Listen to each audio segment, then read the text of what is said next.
तबीयत खराब होने पर मदद करने के लिए अपनी बहन को बुलाती है एक महिला और उसके बाद उसकी बहन उसके साथ रहने लगती है।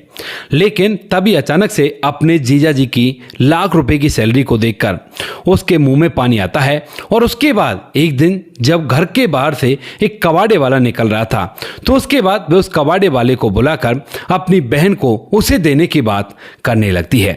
कौन थी वह बहन और क्या कारण था इस सब के पीछे और कैसे कैसे सब कुछ हुआ था, पूरी सच्चाई के बारे में जानने के लिए वीडियो को अंत तक जरूर देखें। आज की स्टोरी स्टार्ट होती है दिल्ली से। दिल्ली के अंदर एक परिवार है जिस परिवार के अंदर एक पति है जिसका नाम महेश होता है और उसकी एक पत्नी है जिसका नाम काजल होता है। महेश और काजल अपने जीवन को बड़ी प्यार से व्यतीत कर रहे थे और कोई भी कैसी भी दिक्कत नहीं थी। लेकिन तभी अचानक से जो काजल होती है उसकी तबीयत खराब हो जाती है और उसकी तबीयत खराब होने के चलते यहाँ पर कुछ आलम ऐसा हो जाता है कि काजल से घर का काम भी नहीं हो पाता है। झाड़ू पोछा खाना पीना तक भी नहीं बनाया जाता है और इतनी बुरी उसकी तबीयत खराब हो जाती है। महेश उसका इलाज करवाता है लेकिन अब घर के काम में भी उसे करना पड़ता है, बाहर कंपनी में भी उसे कमाना पड़ता है क्योंकि 1 लाख रुपए उसकी सैलरी तो है लेकिन फिर भी ड्यूटी तो जाना ही पड़ता है। तो इसीलिए जो काजल होती है वो अपनी बहन शीतल के बारे में सोचती है कि क्यों ना मैं शीतल को यहाँ पर बुला लेती हूँ। ऐसा सोचकर वह अपनी बहन को खबर कर देती है और बहन भी कहती है कि हाँ दीदी मैं आ जाऊंगी, कोई भी दिक्कत नहीं है। उसके बाद खबर करने पर जो शीतल है वो भी अपनी बहन के यहाँ पर आ जाती है और यहाँ पर घर का सारा काम खुद से करने लगती है। अब जो काजल थी वैसे तो गरीब परिवार से थी, काजल और शीतल दोनों बहन बहनें, पीछे से उनका गरीब परिवार था यानी कि वो झुग्गी झोपड़ी वाले परिवार में से थी। लेकिन महेश जो होता है वह काजल से प्यार कर बैठा था और उसके बाद उन दोनों की शादी हो जाती है। और जो महेश था वह एक बहुत बड़े आलीशान फ्लैट के अंदर रहा करता था और यहाँ पर उसकी सैलरी भी अच्छी खासी थी। अब जैसे ही जो शीतल छोटी बहन होती है वह इस घर के अंदर आती है तो यहाँ की चकाचौंध को देखकर एकदम से बौखला जाती है और उसे लगने लगता है कि भाई यहाँ से तो कभी भी नहीं जाना चाहिए। स्टार्टिंग में वह अपनी बहन की अच्छे से सेवा करती है, पूरी गौर करती है, उसकी दवाइयों को टाइम पर देना, उसे खिलाना पिलाना नहलाना धुलाना और धीरे धीरे करके उसकी सेवा का इफेक्ट भी पड़ता है। जो बहन थी वो धीरे धीरे ठीक होने लगती है। लेकिन चकाचौंध को देखने के बाद वो सोचती है कि मेरी बहन की तो किस्मत खुल गई और मेरी शादी कहाँ होने वाली है ऐसे घर में, तो क्यों ना अपने जीजा जी से ही सेट हो जाऊं और उसके बाद यहाँ पर मैं भी रह सकती हूँ। बहन का तो देखेंगे, जो होगा सो देखा जाएगा। और ऐसा सोचकर वह अपने जीजा जी पर डोरे डालने लगती है। अब जब काजल इतने दिनों से बीमार होती है तो यहाँ पर वो भी अकेला रहता है और इसी अकेलेपन के कारण न जाने कैसे वह भी उसकी तरफ मोहित हो जाता है, खिंचा चला जाता है। क्योंकि काजल तो खूबसूरत थी ही जो थी, लेकिन जो शीतल थी वह उससे भी ज़्यादा खूबसूरत थी। अब उसकी खूबसूरती का वो मुरीद हो जाता है और उसके बाद कुछ ही दिनों में जैसा वो कहा करती वैसा वो किया करता। अब ये बात देखते हुए यहाँ पर जो लड़की होती है शीतल, वह अब अपने जीजाजी को अपनी उंगली के इशारों पर नचाने लगती है और सोचती है कि अब तो भाई जैसा मैं कह दूंगी वैसे ही होना है, इसको टालने वाला तो कोई है ही नहीं।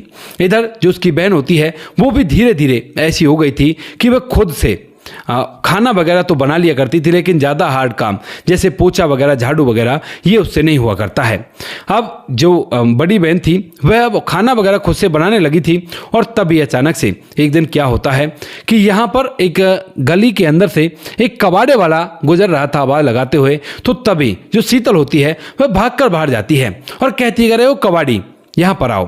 कबाड़े वाले लड़के का नाम राकेश होता है और जब राकेश देखता है कि भाई उसे बुला रहे हैं तो उसके बाद वहाँ पर जाता है और कहता है कि हाँ कहिए मैम साहब क्या कबाड़ा है। तो वो कहती है कि कबाड़ा तो कुछ भी नहीं है, क्या तुम मेरी बहन को अपने साथ ले जा सकती हो। इस बात को सुनकर राकेश एकदम से हैरान हो जाता है और हैरान होने के बाद कहने लगा क्या कह रही हो आप। लेकिन तभी जो शीतल है वो कहती है कि धीरे बोलो, सुन लेगी, वो घर के अंदर ही है, खाना बना रही है। इस बात को सुनकर यहाँ पर जो कबाड़ी होता है वो सोचने लगता है कि शायद ये मजाक कर रही है। तो वो कहने लगता है मजाक मजाक में ही, हाँ ले जाऊंगा, वैसे भी मुझे एक पत्नी की जरूरत है जो मेरे घर का काम धंधा कर दे। इस बात को सुनकर यहाँ पर वो कहती है कि अगर ले जाना चाहते हो तो बेशक से मेरी बहन को ले जाना। तो कहने लगता है कि वो बात तो ठीक है, ले तो मैं जाऊंगा, लेकिन आपकी बहन क्या मेरे साथ चल देगी।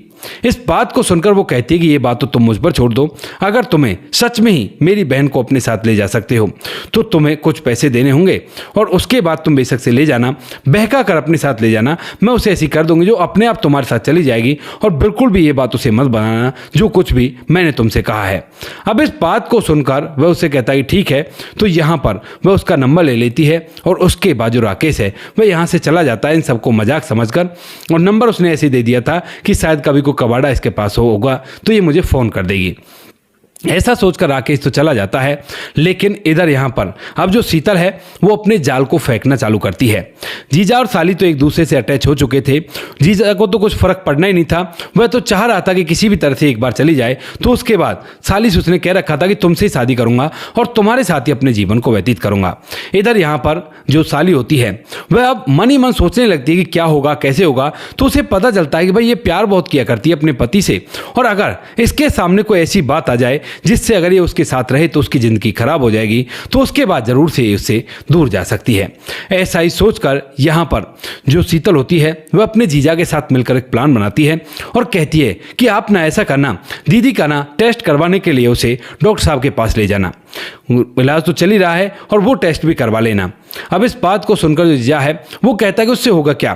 तो यहाँ पर वह उसे पूरी बात बताती है और इसे सुनने के बाद वो कहता है कि हाँ शायद हो सकता है तुम्हारा प्लान काम कर जाए। तो उसके बाद जो जीजा होता है यानी कि जो महेश था वह अब उसके पास जाता है और पास जाने के बाद कहने लगता है कि तुम्हारा ना टेस्ट होना है। डॉक्टर साहब कह रहे थे कि जो बीमारी हुई है इसकी दवाइयाँ चलने की वजह से कई बार महिलाओं में बांझपन की समस्या आ जाती है, कहीं ऐसा ना हो कि हम जिंदगी में कभी बच्चा पैदा ही नहीं कर पाए। इस बात को सुनकर जो काजल होती है वह भी एकदम से डर जाती है और कहती है कि चलो तो कब चलना है। तो वो कहता है कि कल चलेंगे और कल मैं तुम्हारा सैंपल दे आऊँगा और 2 दिन बाद रिपोर्ट आ जाएगी। इस बात को सुनकर यहाँ पर वह अपनी पत्नी को लेकर दूसरे दिन चला जाता है। वहाँ पर उसके सैंपल वगैरह ले लिए जाते हैं और सैंपल देने के बाद वह उसे वापस लाकर घर छोड़ देता है। लेकिन यहाँ पर पत्नी काजल को यही बात सता रही है कि कहीं सच में ऐसा ना हो जाए कि मेरा पति बच्चों के बिना ऐसे ही रह जाए, क्योंकि दोनों के बड़े गहरे सपने थे, बच्चों के नाम तक भी उन्होंने सोच रखे थे, एक दूसरे से प्यार जो किया करते थे। अब ऐसे ही धीरे धीरे समय बीतता है और समय के साथ साथ जैसे 2 दिन बीतते हैं तो 2 दिन बाद अचानक से जब पति आता है बाहर से तो उसका चेहरे पर काफ़ी गहरी उदासी होती है। और जैसे ही पत्नी उसकी उदासी को देखती है तो पूछने लगती है कि क्या हुआ, आप परेशान से दिखाई दे रहे हो। तो वो कहता है कि कुछ नहीं यार, रिपोर्ट आ गई है। इस बात को सुनने के बाद जो काजल होती है वो कहने लगती है क्या है रिपोर्ट में। इस बात को सुनकर जो पति होता है वह एकदम से झूठे आंसू आंखों में ले आता है और कहने लगता है कि रिपोर्ट में आया है कि तुम कभी भी मां नहीं बन सकती। ऐसा कहकर वह रोने लगता है और यहाँ पर काजल जो होती है वह भी फूट फूट कर रोने लगती है। ये बात उस लड़की को भी पता चलती है जिसका नाम शीतल होता है और वह भी मन को उदास कर लेती है। उसके बाद 2 से 3 दिन तक तो ये उदासी के बादल पूरे घर को घेरे रहते हैं। लेकिन 2-3 दिन बाद जो शीतल होती है अब वह अपनी तरफ से बातचीत करने लगती है और कहती है कि दीदी अब क्या होगा, आप लोग इस तरह से जीजा जी भी बहुत ज़्यादा परेशान रहा करते हैं और हर वक्त रोते रहते हैं। मैं जब भी कभी जाया करती हूँ खाना वगैरह देने के लिए, चाय वगैरह देने के लिए, तो वो बस बैठे बैठे रोते रहते हैं। अब यहाँ पर जो काजल होती है वो कहती है मैं क्या कर भी क्या सकती हूँ इसमें, जब रिपोर्ट में ही ये आ गया तो अब इसका तो कोई सॉल्यूशन नहीं है। इन्होंने पूछा भी होगा डॉक्टर से, ऐसी तो बात नहीं है, ये मुझसे प्यार किया करते हैं। लेकिन तभी यहाँ पर जो शीतल है वो कहती है कि वो बात तो ठीक है, वो प्यार तो किया करते हैं, लेकिन अब आपकी वजह से उसकी ज़िंदगी पूरी तरह से खराब हो जाएगी। इस बात को सुनकर जो काजल है वो कहने लगती है कि नहीं, ऐसा मैं नहीं होने दे सकती, हरगिज़ भी ऐसा नहीं होगा। अगर मेरी वजह से सब कुछ हो रहा है तो मैं अपने आप को इस दुनिया से विदा कर लूँगी। इस बात को सुनकर जो काजल है जब वह यह बात कहती है तो उस बात को सुनकर शीतल कहने लगती है कि नहीं दीदी, ऐसा नहीं किया करते, ये कोई सॉल्यूशन नहीं हुआ करता। अरे बहुत सी जगह अगर कहीं जाना है तो वैसे ही चली जाओ, किसी के सहारे से अपनी ज़िंदगी को जी लेना, और उसके ये सब कुछ करने की क्या ज़रूरत है। इस बात को सुनकर जो लड़की होती है वह कहने लगती है कि बात तो तुम्हारी सही है, लेकिन अब मन ही नहीं कर रहा जीने का। वह उसे समझाती है, बुझाती है, तो उसके बाद वो कहती है कि ठीक है चली तो जाऊंगी, लेकिन कहाँ जाऊंगी और कौन मुझे अपने पास रखेगा। इसके बाद जो शीतल है वो कहती है कि मेरा एक दोस्त है, अगर आप जाना चाहो तो, वो काफ़ी ज़्यादा गरीब है, उसके घर में उसकी माँ है और वो है, उन दोनों का खाना बनाना होगा और बदले में वो आपको ज़िंदगी भर अपने पास भी रख सकता है, क्योंकि उसकी शादी नहीं हो रही है, माँ भी शादी को लेकर परेशान है। इस बात को सुनने के बाद वो कहती है कि अगर ऐसी बात है तो अपने उस दोस्त को बुलाओ, मैं उसके साथ चुपचाप चली जाऊँगी और पीछे से ना तुम मेरे पति से शादी कर लेना। अब ये तो वही बात हो गई कि आम के आम और गुठलियों के दाम। शीतल को वो सब कुछ मिल चुका था जो उसे मिलना चाहिए था।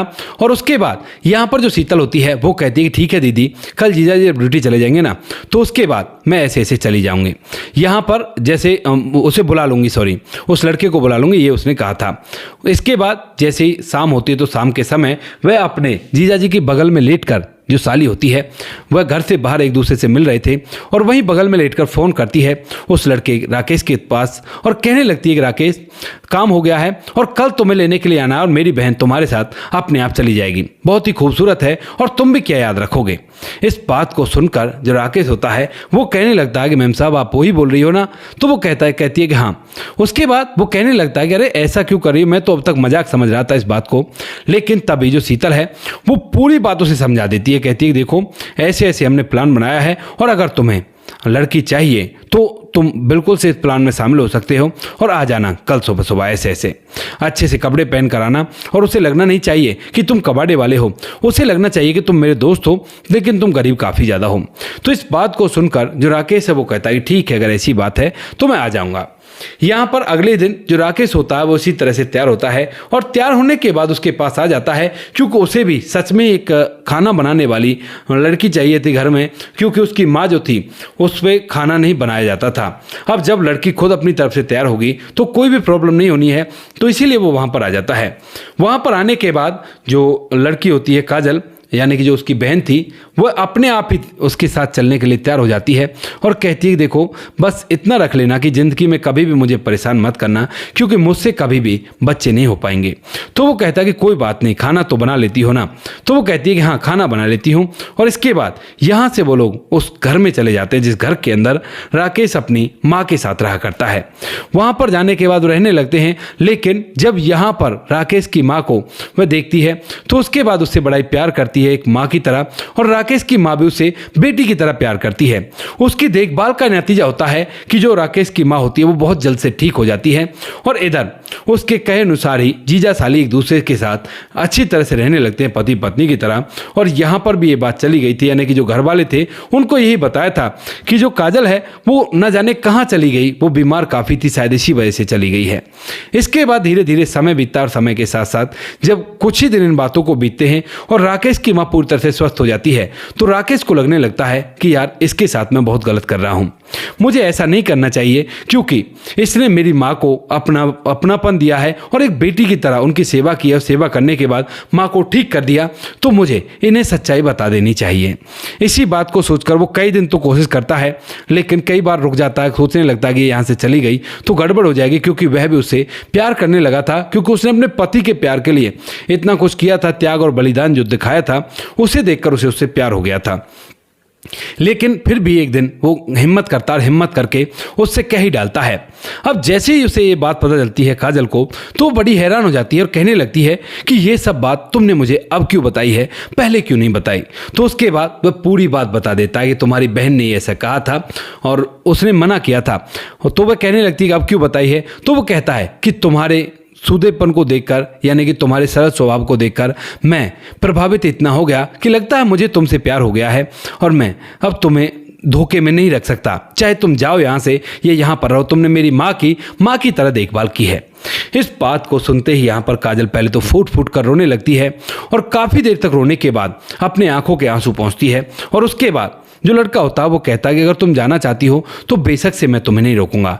लेकिन वो कहने लगती है कि नहीं, अब वहाँ पर जाना ही क्यों, क्योंकि जिस पति से प्यार किया था वह भी मेरी बहन के चक्कर में आ गया और उसने भी एक बार ये नहीं सोचा कि मेरी पत्नी है, क्या होगा क्या नहीं होगा, तो उन्हें रहने दो जैसा वो रह रहे हैं और मैं अब तुम्हारे साथ ही अपने जीवन को व्यतीत कर लूँगी। इस बात को सुनकर जो राकेश है वो कहता है कि जैसी तुम्हारी इच्छा, लेकिन मैं अपने आप को माफ़ नहीं कर पाऊंगा। तो वो कहती है कि तुम्हें माफ़ी मांगने की ज़रूरत नहीं है, गलती तो उनकी है जो मेरे अपने होते हुए भी उन्होंने ऐसा कर दिया। तुमने तो पराया होकर भी मुझे ये बात बताई है, तो तुम बिल्कुल भी गलत नहीं हो। उसके बाद जो काजल है वो उस कबाड़े वाले के पास रहती है और यहाँ पर जो कबाड़े वाला होता है अब अपने काम धंधे में मन लगाने लगता है और जब उससे पूरी कंडीशनों से पता चल जाती है कि भाई कबाड़े वाला है, तो वह खुलकर काम किया करता है। और जो लड़की होती है काजल, उसे सिलाई कढ़ाई भी अच्छी तरह से आया करती थी और वह उसे पूछने लगती है कि अगर तुम चाहो तो मैं सिलाई कढ़ाई का काम कर लूँ। तो वह भी कहता है कि बेशक से तुम्हारा मन करे तो बेशक से कर लो। और उसके बाद लगातार 8 साल तक वो दोनों अच्छी तरह से काम करते हैं और इन 8 साल के अंदर उसे बच्चे भी हो जाते हैं और वो दोनों पति पत्नी की तरह रहने लगे थे। और फिलहाल जो लड़का उसने स्क्रैप का बहुत बड़ा काम कर लिया है, यानी कि पहले तो वो गलियों में कबाड़ खरीदता हुआ घूमा करता था, लेकिन अब उसका बहुत बड़ा एक गोदाम है जिस गोदाम पर सभी ऐसे कबाड़ा लाकर दिया करते हैं। इधर जो उसकी पत्नी है, उसकी जो काजल होती है, नहीं जो उसकी पत्नी है, अब तो बच्चे हो चुके तो पत्नी है, तो वहाँ पर जो काजल होती है उसकी भी बहुत बड़ी बुटीक होती है जिसमें उसने 3 सेक्शन बना रखे हैं। एक तो कपड़ों की सिलाई का, दूसरा ब्यूटी पार्लर का और जो तीसरा होता है वो कॉस्मेटिक के सामान का।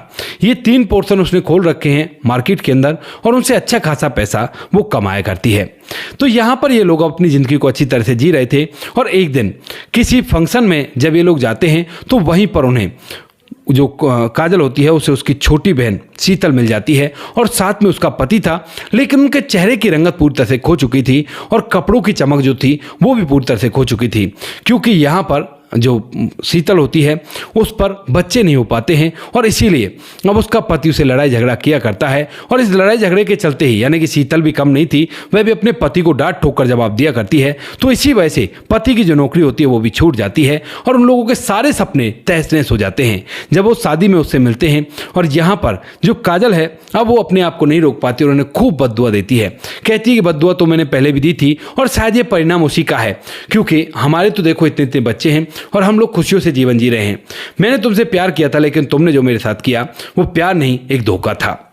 यहाँ पर ऐसी बद्दुआ देने के बाद वह फिर से अपने जीवन को आज आराम से व्यतीत कर रहे हैं और कोई भी ताल्लुकात उनका नहीं है किसी भी परिवारजन से और किसी भी और से। तो दोस्तों ये थी आज की कहानी। आपको जैसी भी लगी हो कमेंट सेक्शन में बता देना।